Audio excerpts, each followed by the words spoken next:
Hello, everyone. Good afternoon. I'm Myron Brilliant. I'm the Executive Vice President in charge of International Affairs at the U.S. Chamber of Commerce. It's indeed an honor, difficult circumstances, though, to have this very important discussion on the humanitarian crisis in Ukraine.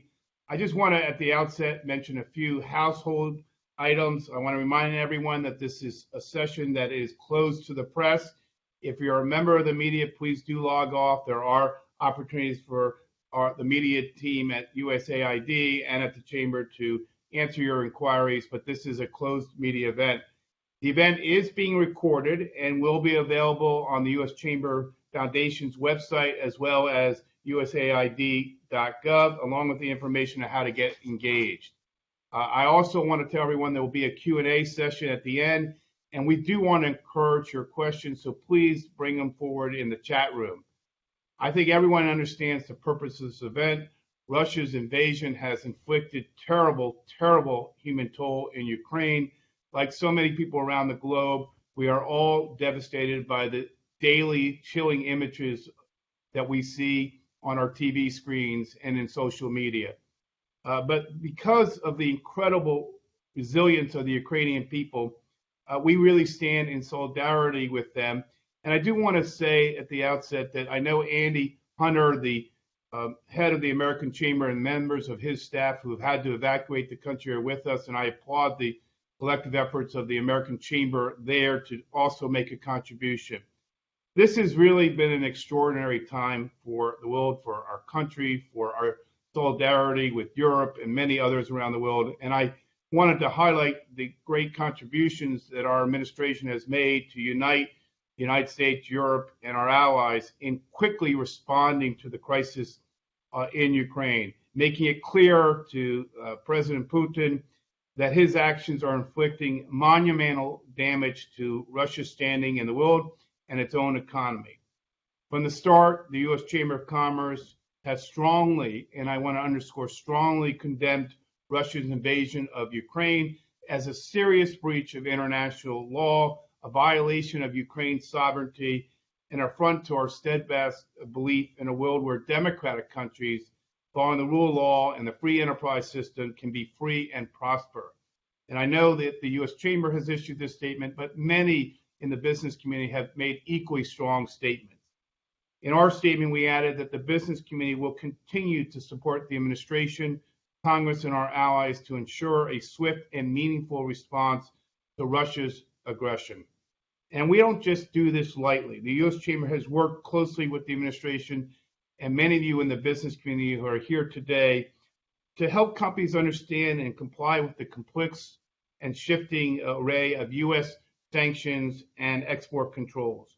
Clearly, we're watching the global ramifications and repercussions on food shortages, on overall food security, especially in places like North Africa, the Middle East, where I just came back from, Southeast Asia, Latin America, where millions of people are already facing severe hunger, something that I know that our two guests will talk about here today. But U.S. companies have responded to the humanitarian front, on the humanitarian front. The U.S. Chamber of Commerce's Foundation Corporate Citizenship Center is really tracking this very closely. Thank all the companies on the line here today who have provided information, now totaling about $500 million of contributions. The businesses really have made a profound difference in providing relief to the Ukrainian people. No doubt our list does not capture the full breadth of support that's out there, but it illustrates the outpouring of aid. Many companies are also making cash and kind contributions of humanitarian directly to the Ukrainian government, and we welcome that and support that. But there's more work to be done. We're going to hear about that, I'm sure, today. That's why we're grateful to have this chance to hear more about what the U.S. government is doing to respond, how they want the business community to help them, and really think about how we work together to address this conflict, alleviate the vast suffering, and counteract, frankly, the widespread ramifications of Russia's aggression. We're joined by two outstanding public citizens. First, I want to announce that we're joined by Samantha Power, the administrator for the United States Agency for International Development, or USAID, as commonly understood. Administrator Power has had a terrific and very dynamic career, first starting off as a war correspondent in Bosnia and going from there to many places, including Kosovo and Rwanda and Sudan and other places. She's obviously an author and editor of several books, including the Pulitzer Prize winning A Problem from Hell. She's probably already embarrassed and I'm doing this, but she is someone who has served in the NSC under the Obama administration and was the U.S. ambassador to the United Nations. Now at USAID, she heads the world's, what we would argue is the world's premier international development agency, and is leading the USG's humanitarian response to the efforts in the Ukraine crisis. And I know she's also just returned from Moldova, from the region, and she'll have perspectives, I'm sure, from her trip and what she's learned from the ground. In addition to Ambassador Samantha Power, we're also joined by the Department of Commerce's Deputy Secretary Don Graves, who brings decades of experience in the private sector, government, and nonprofits. Most recently, he served as counselor to the President Biden during the 2020 presidential campaign. He's had extensive service in government. He served during the Obama Biden administration in several positions focusing on economic policy, jobs, small businesses, and economic recovery. Now in his current role as Deputy Secretary of Commerce, he's overseeing some of the economic pressure that is being put forward by the U.S. government in exerting Russia and its enablers. Deputy Secretary Graves, thank you for being here. Ambassador Samantha Powers, thank you for being here. Let me turn it over to the Deputy Secretary. Well, thank you so much, Myron, and thank you to Administrator Power and USAID for organizing today's event, and of course for the Chamber of Commerce for hosting us. I also want to take the time to thank the American Chamber of Commerce in Ukraine, the U.S.-Ukraine Business Council, and the American-Ukrainian Business Council, all of those wonderful organizations for keeping their employees and members safe, keeping them informed, and keeping us all engaged throughout this crisis. I also want to acknowledge Ambassador Oksana Markarova, who Secretary Raimondo and I had the absolute pleasure of speaking with just the week before last. Obviously, the circumstances were not the best, but it was wonderful to be able to spend time with her. She is an absolute tireless advocate for her country here in Washington. Myron, as you said, the people of Ukraine are suffering at the hands of Putin's unjustified, unprovoked, and really inhumane invasion. The Commerce Department, along with the entire Biden-Harris administration, has taken swift and unprecedented action to ensure that Russia and its enablers are paying a price for their action. Through our Bureau of Industry and Security, we've imposed the most expansive export controls ever levied against another country. Our goal in designing these export controls is to degrade Russia's military capabilities by denying them critical supplies and technologically isolating Russia. This involves an unprecedented level of coordination with our allies around the world. And we're already seeing the impact of these actions. U.S. exports to Russia of items subject to new licensing requirements have decreased by 99% compared to the same period last year. But the federal government can't succeed alone, which is why we're equally committed to marshaling the resources and the resourcefulness of America's private sector. Already, so many American businesses are coming forward to respond to the devastation and the misery that the Ukrainian people are facing.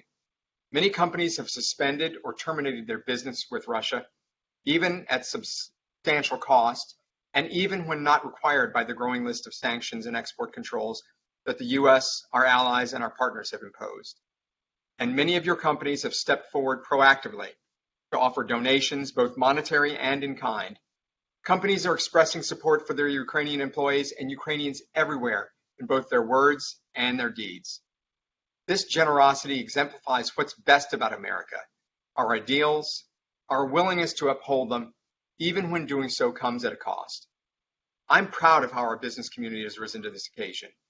Since the first days of the war, the Commerce Department has played a role in facilitating several in-kind donations. For example, our outreach resulted in a donation of 72 pallets of medical supplies, thanks to the Pittsburgh Technology Council, in partnership with the charitable group Brothers Brother. Alpha Point, a manufacturer from New York, donated thousands of tactical mechanical tourniquets. All our department had to do was to share a list of specific needs identified by our counterparts at the Ukrainian embassy, and we've been flooded with responses from U.S. companies willing to help. To help channel the outpouring of offers from industry, we created a Ukraine crisis website that is helping us to coordinate donation efforts more effectively. That website is www.trade.gov/united-Ukraine. As we saw during the pandemic and countless times before, public-private collaboration has tremendous potential to change the world for the better. The challenges Ukraine faces due to this terrible war are staggering. Sustained engagement and support from the U.S. and our allies and from the global business community will be absolutely crucial to our success. In helping Ukraine, we're resisting a dictatorship that continually oversteps its borders and seeks to impose its brand of corruption, cronyism, and coercion on its neighbors. It seeks to do so not only in Ukraine, but more broadly in Europe and elsewhere. The values of innovation, fairly regulated competition, public input, and honest courts are not just U.S. government values. They're values on which your employees, your customers, and your competitive edge depend, both at home and abroad.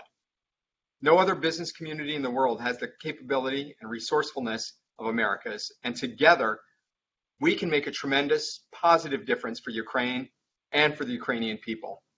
Thank you for all that you've done. Now, it is my pleasure to introduce the 19th Administrator of USAID, a dear friend, Ambassador Samantha Power. Thank you, Myron, for the introduction and for bringing this group together today. And Deputy Secretary Graves, thank you for getting this event off the ground. Don mentioned that Commerce's leadership has been crucial to the implementation of unprecedented export controls that are disrupting Russia's capabilities. What he is far too humble to admit, though, is that he has played a major role in these efforts. And to all the companies represented here today, I just want to thank you for joining us. I appreciate just how strongly the private sector has spoken up and taken action to signal clearly that Putin's unprovoked, intensely brutal war in Ukraine cannot stand. I will say that, in all of the planning that went into the sanctions that Don was so instrumentally involved in, one could anticipate certain effects and the power of those sanctions, but the kind of cascade of leadership that we have seen from the private sector to take measures and steps that may or may not be, strictly speaking, required, in order to comply with U.S. sanctions or European sanctions, but measures that are essential from the standpoint of actually standing up for values and principles and the idea that you can't just attack a neighbor and try to take their country.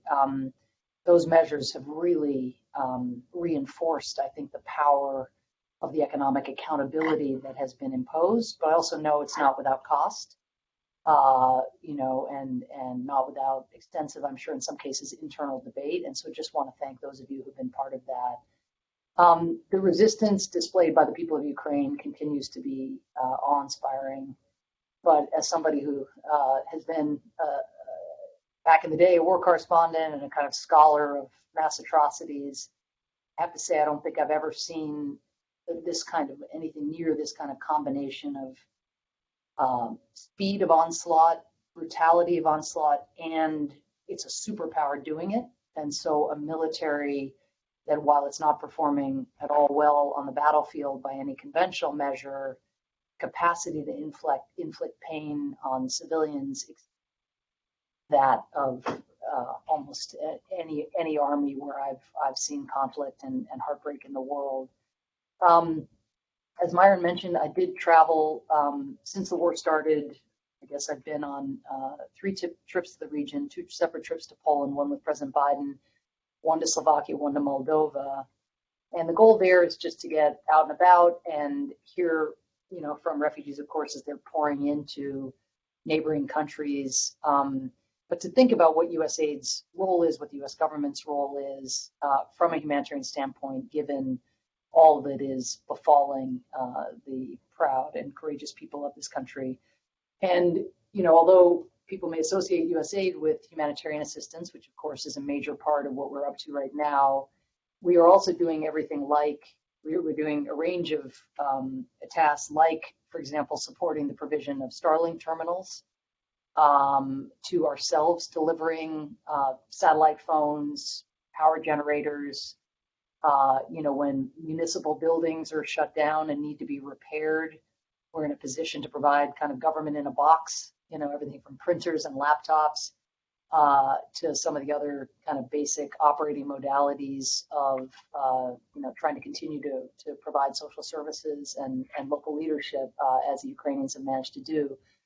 We're also supporting the collecting of evidence for eventual war crimes accountability. And one of the features of this conflict that it seems like in advance of the discussion is worth pulling out is just the extent to which inside Ukraine, so much of the assistance is being provided by Ukrainian government and local actors, government actors at the national, oblast, or municipal level. Even our very large international partners, who some of you have generously funded, like the World Food Program, UNHCR, UNICEF, they are working in unprecedented ways with local distribution networks. They were honestly caught a little flat-footed despite all of the warnings, just not quite able to bring themselves to believe that Putin would launch a full system, almost countrywide invasion of the magnitude that he did. But they have been able to build upon the work that they had been doing in the East now to ramp up, and are now providing these large organizations, international organizations, cash assistance, as well as support, again, for what those local authorities deem necessary. If they're housing internally displaced people and they need the wing of a building to be renovated in order for those displaced persons to not be so congested, if they need pop-up shelter. And then, of course, the protection needs are extensive because of the risk of trafficking, the number of children who've lost parents or who have fled and left their fathers and others behind. The other feature, I think, that is distinct about this conflict is the extent to which the neighboring countries, some of which, again, you're already supporting, are really relying on the kindness of strangers. It started with, kind of Ukrainian emigre communities in places like Poland, welcoming that first tranche of Ukrainians entering Poland, but it's all across these countries, the support of local families, local school districts, local businesses. The private sector has been a major player, as I just saw in Slovakia and Moldova. So just a couple of days ago, again, in Moldova, met a Ukrainian refugee who had suffered and endured weeks of shelling and fighting and decided finally to try to make a run for it and get through Russian checkpoints. She succeeded with her 71-year-old mother. And I asked her, kind of, well, what were you thinking? Did you know what your destination was? And she crossed, again, through southern Ukraine into Moldova, a very poor country in and of itself that's in the midst of its own effort to integrate itself into Europe. And she said, I just looked on the map and there was this town, and then I had my phone and I Googled, and basically the first overnight accommodation that I would encounter when I entered Moldova was this winery. So we just came, we just knocked on the door of the winery. And so that was the first place her 71-year-old mother could find on the map. And it was the winery that accepted them without any reservation, without any expectation of payment. By the time, particularly this phase of refugees comes across, they're often out of resources. So, but the situation for this family is necessarily temporary. The mother sits and watches TV and just cries all day watching the news, Bucha, Mariupol, Kramatorsk, these words now that are going to be synonymous, as Srebrenica once was in the Bosnia context, for some of the worst massacres of our lifetimes. So you have the more than 5 million who have fled internationally, and then you have 12 million internally displaced. My motto at USAID is kind of control what you can control. The truth is, the Russian government is exhibiting truly unprecedented. I say this having worked on Syria and other things, but obstructionism when it comes to humanitarian access. So you could have all the food and medicine in the world, and if they're not going to let a convoy into Mariupol, that's going to impede one's impact. So they are pinning people down, not letting them leave, not letting them evacuate, not letting food and medicine in, using starvation as a tactic of war. But what we have to do is reach those people who can be reached and be ready to take advantage of a moment of opportunity in the event that there's a tactical pause in fighting on the ground, or in the event that the local authorities, Ukrainian authorities, want themselves to try to take advantage of a smuggling route or some way of crossing a line in order to provide assistance. So that is one approach that we are taking. Flood Ukraine with as many supplies as possible, try to get the markets back up and running, and particularly cash into the system, because cash had run short, particularly when Kyiv looked like it was going to be encircled. And so at least there, which is the highest concentration of Ukrainians, really trying to get that city back on its feet, knowing it'll be an anchor for the rest of the country. Second feature of our response is recognizing that the impact of this war is global. Of course, fertilizer prices, wheat prices, shortages, communities already vulnerable to food insecurity, even more vulnerable. So anything any of you can do in that space. And it's actually a geopolitical issue as well, because Putin will take advantage of this in the misinformation war, claiming that it is in fact sanctions rather than his own invasion, taking Russian and Ukrainian wheat, much of it at least, off the market, off the global market. But he will seek to use the economic accountability piece to try to divert from his own responsibility. But UN estimates now are that 8 to 13 million people, could become food insecure in 2022 just as a result of this conflict. So that is just what I wanted to flag in terms of what we're doing. And just before I wrap up, if I could just draw your attention to another dimension of this, which is the sort of last feature that I would highlight, is those frontline states I mentioned who've shown such generosity, whether Poland, Slovakia, but particularly a country like Moldova that had fragile economic situation to begin with, and that was diversifying its exports to Europe and integrating itself in Europe, but has great energy vulnerability, of course, to Russia. Usaid invests, for example, in its wine sector, in its agriculture sector, in order to increase its competitiveness globally. Is now winning ribbons, in wine competitions, more ribbons last year, I gathered, than Australia, if you could believe it. And yet, even the residual export market to Ukraine and Russia, losing that overnight, really it takes just a terrible toll at a very, very fragile time, when there are also concerns, that Moldova itself could be next on Putin's hit list. So just to say, there are lots of ways to contribute, including by looking at new trading relationships, new export partnerships, new ways of investing. There's also a flood, for example, of IT specialists from Ukraine, Belarus, and Russia that are coming to Moldova. There's the chance to birth a whole new tech sector with tremendous expertise. But just to think creatively now about what a private sector contribution can look like. And already, despite the impact that this war has had on your businesses and on the economy and purchasing power and consumer spending and so forth all around the world, your willingness to stand up in this way has been absolutely staggering. And all I would urge now is that we think about what are the variety of ways of contributing. We take a cash is best approach, because in-kind contributions can be very challenging to manage. But as we've seen, some of those in-kind contributions have made a profound difference, as we've seen, for example, with the Starlink terminals, and some of the logistic and supply chain pre-existing channels that you all have been able to tap to support the need to flood the zone again with supplies that these people never thought that they would need. So we are asking you to join our corporate call to action. Make direct cash donations from your companies to help the people of Ukraine. Make that as sludge-free as possible, as streamlined and easy to do as possible. The customs backlog of just getting a bunch of goods that arrive at the border that are uncoordinated has proven really challenging and complicates actually just getting the food and the medicine in. So cash is great because it empowers local agents to make purchases of what they know they need best.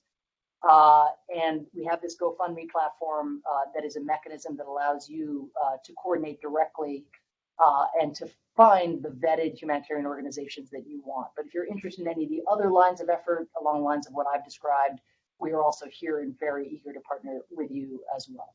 So thank you so much, Myron, for doing this. Thank you, Don, and both of your teams. And thanks above all to all of you for making time for this today. Thank you. Well, let me just thank Administrator Power and, of course, Deputy Secretary Graves. I really want to just say a couple of quick things before I turn this over to Mark DeCourcy, the Senior Vice President at the U.S. Chambers Foundation and head of the Corporate Citizenship Center. First off, I think it was right for the administrator to highlight the refugee crisis and the work being done in that area by the U.S. government, but also the great need going forward. I think, obviously, I want to thank both Deputy Secretary and the administrator for reflecting on the role of the business community, both dealing with cash donations and in-kind contributions, which are substantial at this stage, but the obvious ongoing need.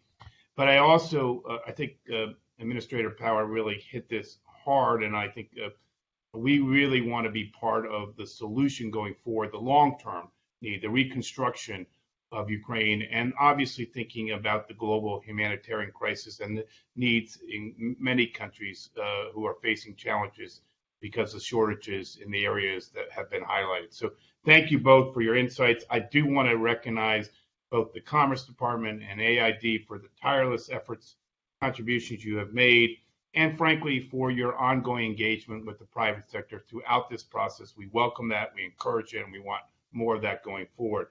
So let me turn it over to Mark. Mark will lead a conversation on the humanitarian situation and facilitate a Q&A session. So thank you all for being here today. Very much appreciated. Thank you, Myron. As Myron shared, I'm Mark DeCourcy, the Senior Vice President of the U.S. Chamber Foundation. I lead the Chamber's Corporate Citizenship Center. And for those of you who aren't familiar with the U.S. Chamber Foundation, we're the 501c3 affiliate of the U.S. Chamber of Commerce. And we work on a range of issues from economic opportunity to diversity, equity, and inclusion to sustainability and community resilience. And yes, crisis response both here and around the world. For more than 20 years, the Foundation's Corporate Citizenship Center has served as an essential connector between business leaders, government agencies, nonprofits, humanitarian groups, especially during times of crisis. And since the conflict in Ukraine began, we have coordinated between the business community and the nonprofit groups assisting refugees, both with cash donations, but also with material support. Our goal is to help companies think through their disaster response strategy. After today's discussion, we're going to open up for questions. So please submit your questions throughout the call by entering them into the chat box on this platform, and then we'll share them with the presenters. So let's get started. I'd like to introduce our next speaker, Rachel Grant. Rachel is USAID's, she's in USAID's Bureau of Humanitarian Affairs, and she's the Office Director for Middle East, North Africa, and Europe. And importantly for this call, she is the Response Director for the Ukraine Response Management Team. Very fortunate to have Rachel join us today. Rachel, over to you.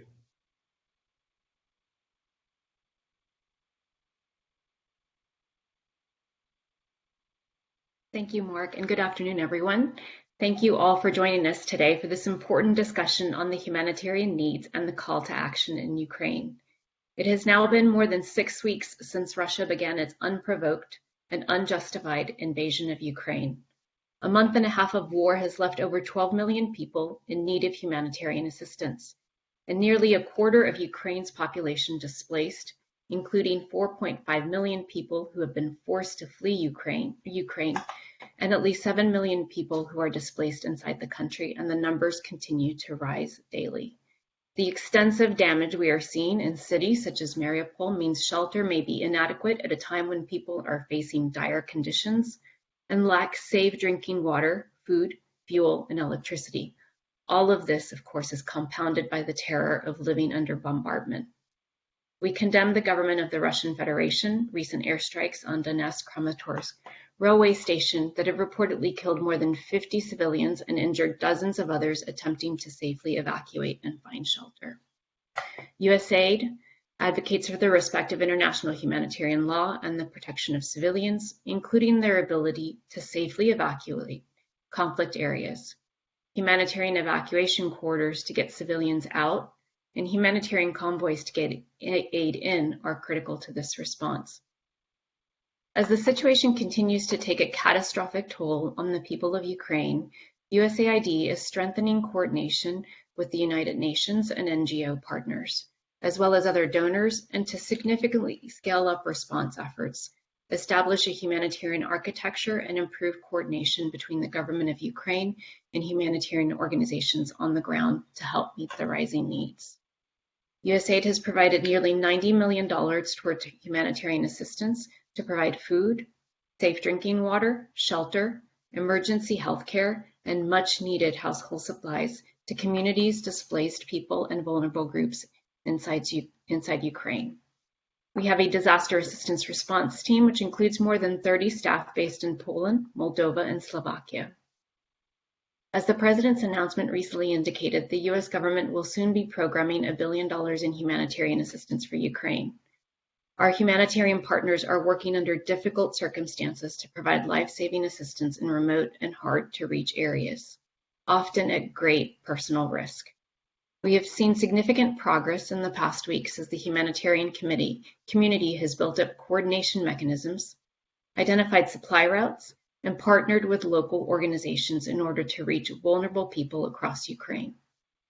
Humanitarian actors have reached nearly 1.5 million people with assistance to date.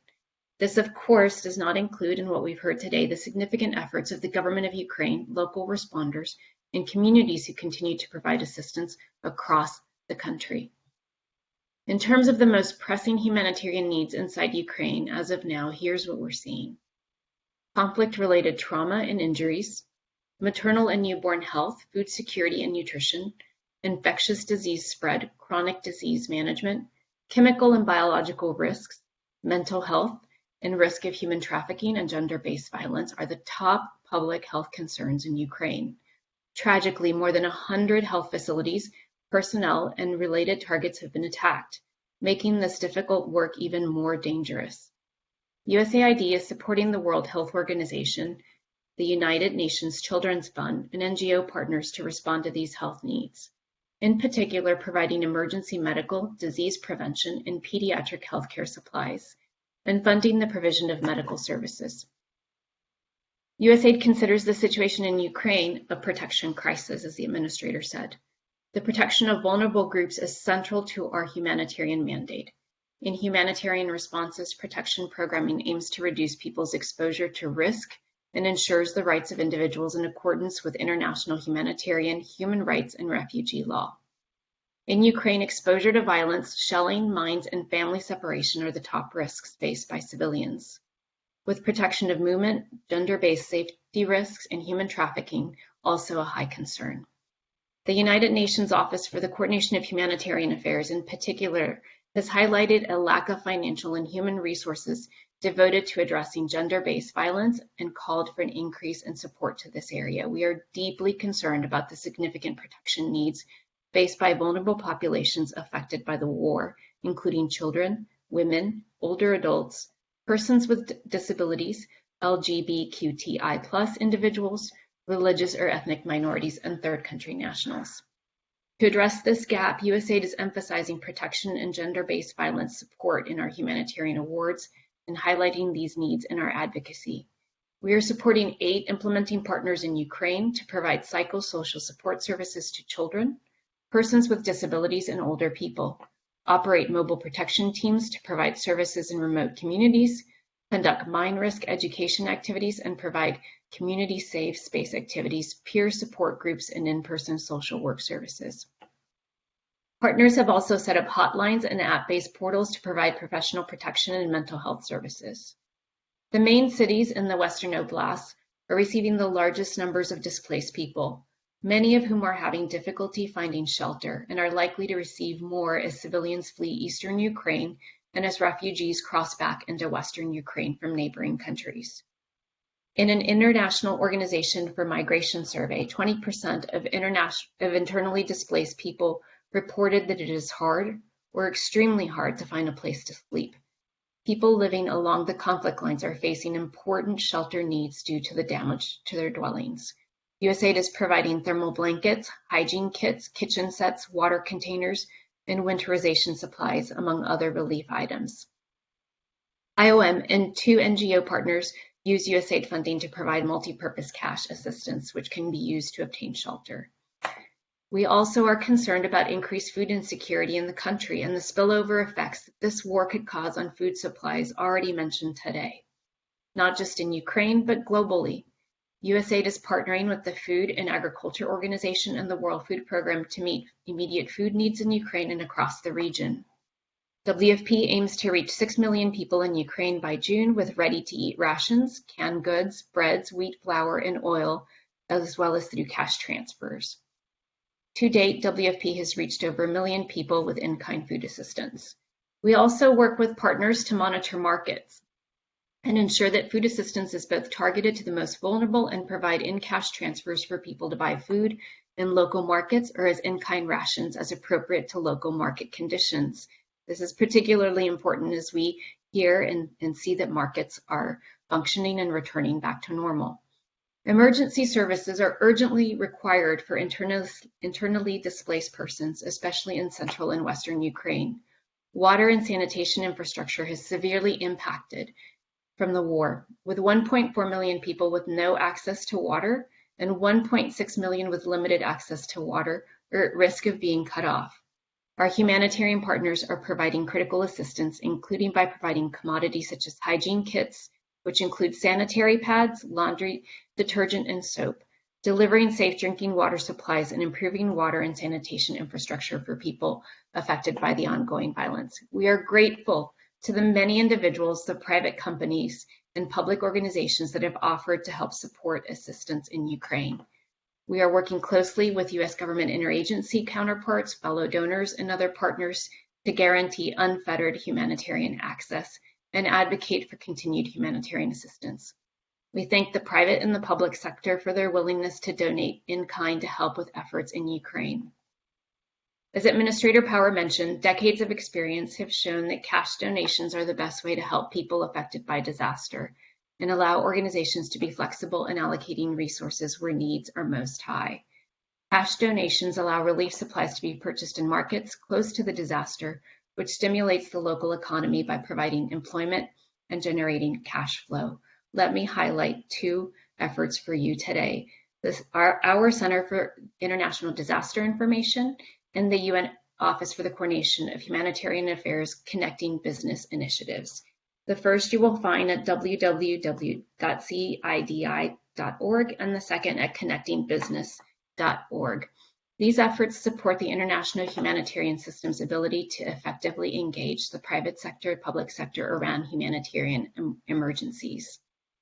The CBI will be launching a dashboard to track global private sector donations, and currently they are tracking close to $1 billion in donations from the private sector, a testament to what the private sector can achieve in the humanitarian space.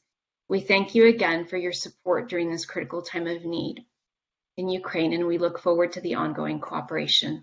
I would like now to turn to my interagency colleague, Leslie Ziemann.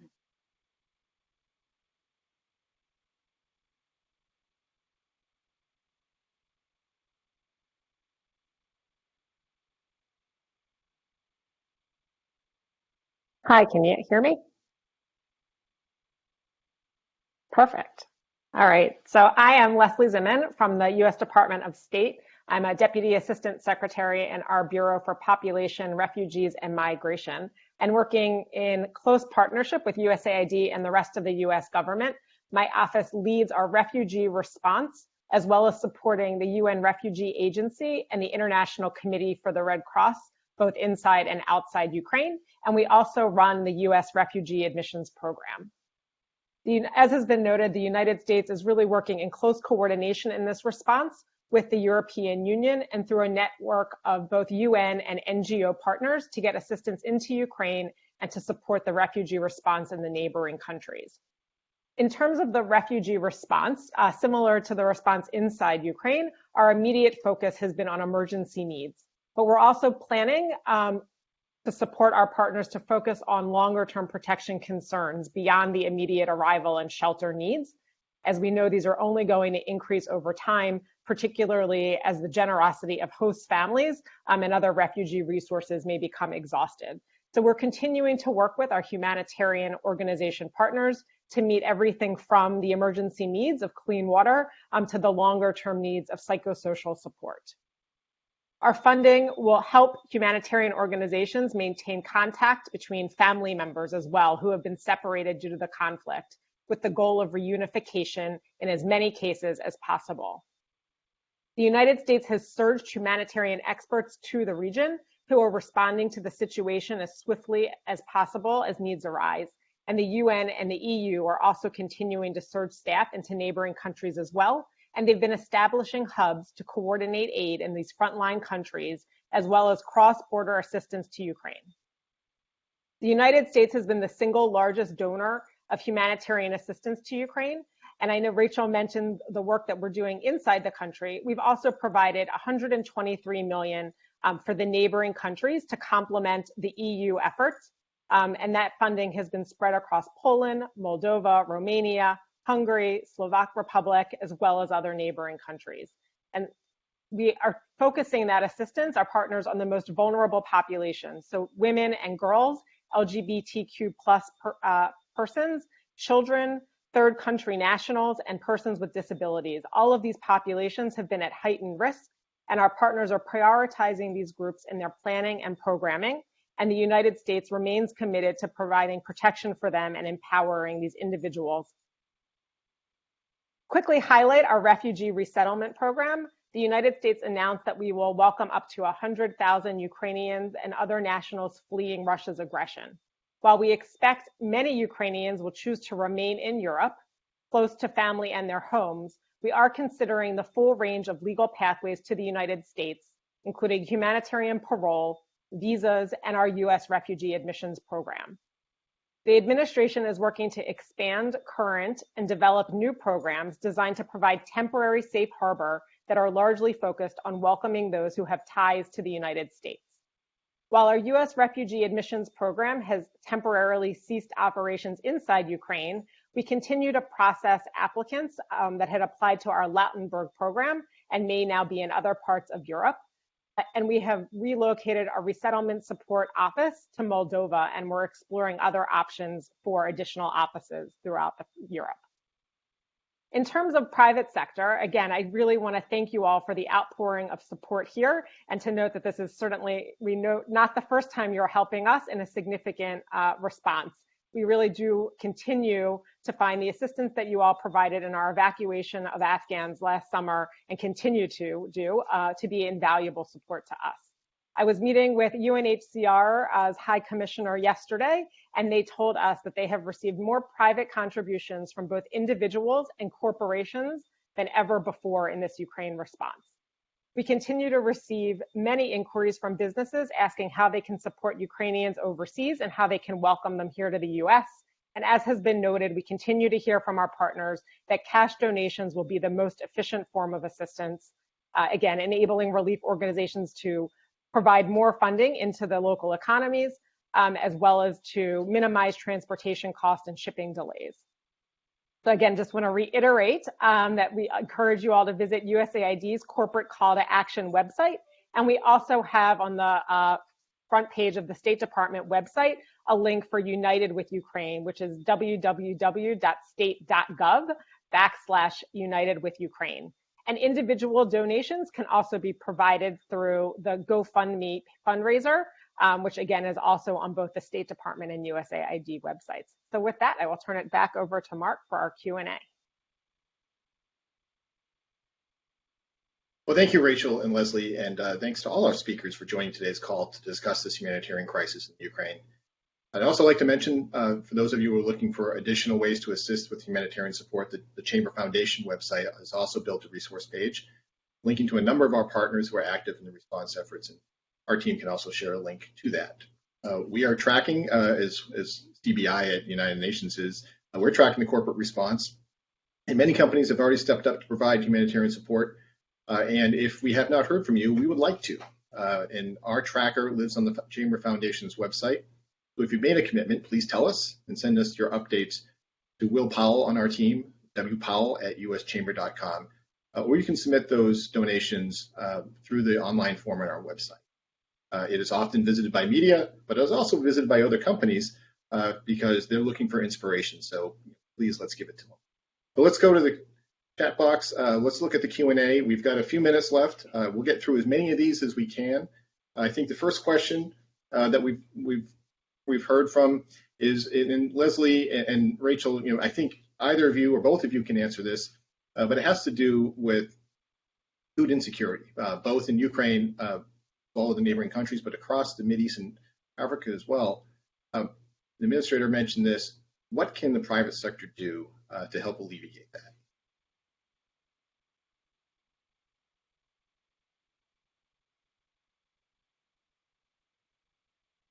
I think, Leslie, you are on mute, and Rachel, if you could turn on your camera and on your microphone, and we can get going. Screen's here. Oops, there we go. I think I got it on. We can hear you. Okay. Perfect. Yes, I mean, this is an area that we are extremely concerned about. I know that there are lots of efforts underway, including trying to understand, what the problem is, not just in Ukraine and the neighboring countries, but more broadly, globally as well. I think it's a space, to continue to watch. There are likely other pieces of information that we can provide to you as well. And let me see here if I can give you a few more pieces. If not, I think what I can do, Mark, is send that your way so that it can be shared with the group. That would be great, Rachel. Thank you. Leslie, is there anything you wanted to add? No, I think that's good on that one. Thank you. Great. Okay. Another question is about the Ukrainian refugees. For those who are intending to come to the United States, a number of the companies on the call are wanting to know how they can hire them, right? Certainly a job is a form of assistance as well. And I know that PRM, that's not your responsibility at state, but whose is it, and where should the companies be looking to? So in terms of hiring Ukrainians that may come to the United States, again, the main points of contact would be our Consular Affairs Bureau in terms of sponsorship of particular individuals for certain types of visas, but also our Department of Homeland Security and Department of Labor. But I guess I just want to note we will have more details in the coming days to share on our new and expanded pathways that we're working on for those who are fleeing Ukraine. We do feel strongly from everything we're hearing and seeing on the ground that this crisis is very different than the evacuation we did out of Ukraine, where we're hearing from people on the ground that some don't even want to leave Moldova to go into Romania. They really want to stay as close to their home as possible and really are hoping to only be outside of Ukraine for a temporary amount of time before being able to go back to their homes. And so we envision that most people that will want to come to the United States are coming here because they have family and will be here again temporarily and will most likely be coming in through parole or other types of temporary visas. That said, we are continuing certainly to work with our partners to identify those who may not be safe or able to receive protection in third countries and could be resettled through our U.S. resettlement program here and would be here on a permanent basis. And in that case, we would certainly be looking for welcoming to work with all of you on more longer term support as we have with other refugee populations. And then again, I think as we see what the shorter term population is that may want to come to the United States, again, depending on the length of time they'll be here and the types of visas, what type of work they may want in that interim period. And again, happy to stay in touch as we get more details in the coming weeks. Thank you. And Leslie, you mentioned those who need protection. And you also mentioned the Department of Homeland Security. I know Secretary Mayorkas has made it a priority to prevent human trafficking. What can the private sector do to help prevent human trafficking and also prevent gender-based violence?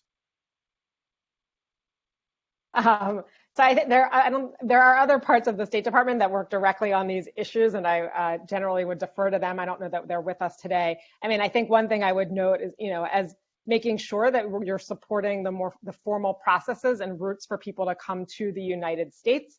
Again, one of the things we're working on is trying to make sure that people are using legal pathways and not other means that are more dangerous. And so we're trying to get that information out to populations, again, through our UN and NGO partners in Europe and in Ukraine, what the available protections are and what the available pathways are throughout Europe and as well to the United States, so that, again, people can take advantage of those safe pathways throughout the world that will provide them with protection, as opposed to having to rely on other means of transportation or transit that may put them at risk.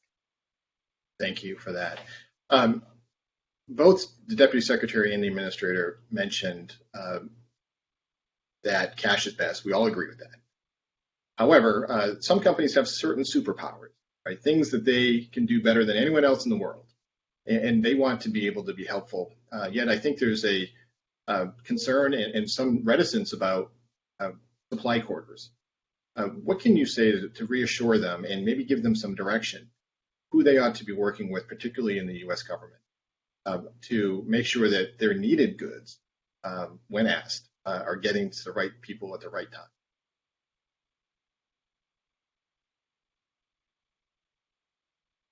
Thank you for that question, Mark. I mean, you've heard us several times today talk about the cash is best approach.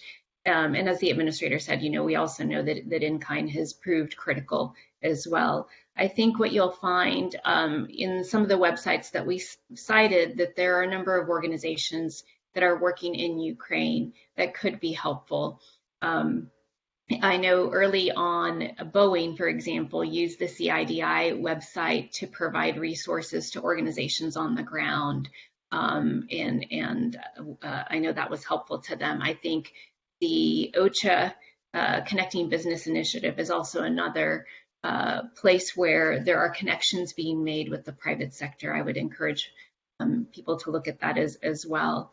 I think the government of Ukraine has also set up a platform that helps connect private and sector and private individuals, with those resources that could be available to partner with. And so I would encourage those three platforms to be looked at, and I'm happy to provide those addresses again in the chat for people.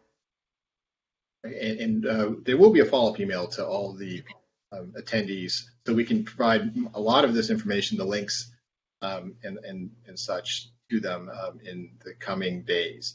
We're almost out of time. I just have one quick question, and I know this is perhaps too soon, but a number of companies are thinking about reconstruction and how they can help rebuild Ukraine.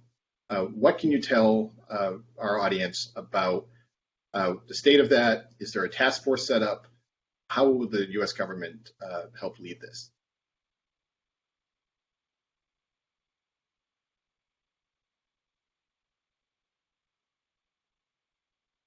Also another very, very good question for us. I think something that, like food security is another area that we're thinking about as well.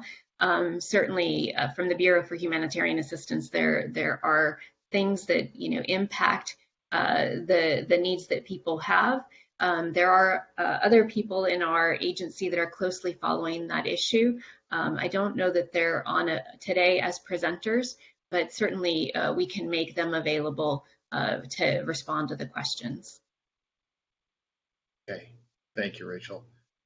And I think that is all the time we have. And unfortunately, we can't get to the rest of the questions, but we will try to answer as much as we can and provide the information that was requested in follow-up emails to our attendees.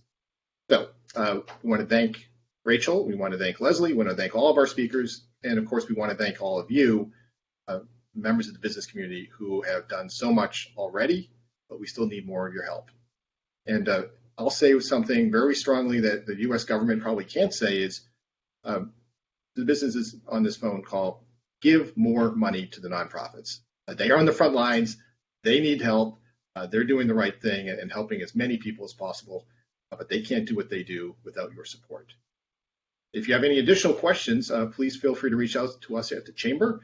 We can be reached at ccc@uschamber.com. That's all the time we have. I want to thank everyone again and have a good day.